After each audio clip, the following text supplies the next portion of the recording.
Bonjour à tous, voici donc le corrigé de la question 5. Voici les trois documents. D'abord le premier, où l'on peut observer les différentes parties d'un œuf de poule, avec le jaune, le blanc, qui est l'albumine, et aussi des membranes et une chambre à air. Le document 2, lui, raconte l'histoire qui est arrivée à des astronautes pas très bien informés. Deux astronautes séjournent sur la Lune, ayant emporté des œufs, ils décident de pique-niquer sur le sol lunaire et de se préparer une omelette. Dès qu'ils sortent les œufs de la fusée, ces derniers explosent. Le document 3, quant à lui, explique simplement que sur la Lune, il n'y a pour ainsi dire aucune atmosphère, en tout cas en comparaison avec l'atmosphère de la Terre. Voici maintenant la question. Expliquez pourquoi les œufs ont explosé sur la Lune. On doit bien se douter que la réponse se trouve vers l'idée de l'atmosphère et donc de l'air, et donc de la pression de l'air. D'une part, on dit qu'il n'y a pas d'atmosphère sur la Lune en comparaison avec la Terre.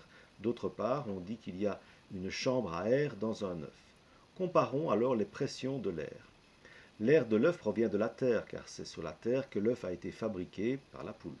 Donc cet air a théoriquement une pression équivalente à la pression atmosphérique sur Terre. Par contre, il n'y a pas de pression atmosphérique sur la Lune.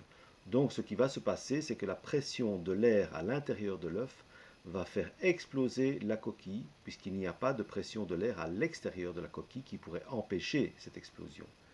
Écrivons donc la solution.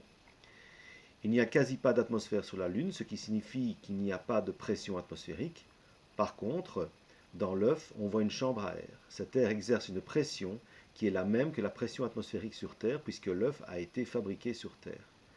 C'est cette pression atmosphérique interne à l'œuf qui fait exploser ce dernier. Voilà, j'espère que vous avez bien pu résoudre cette question et à très bientôt.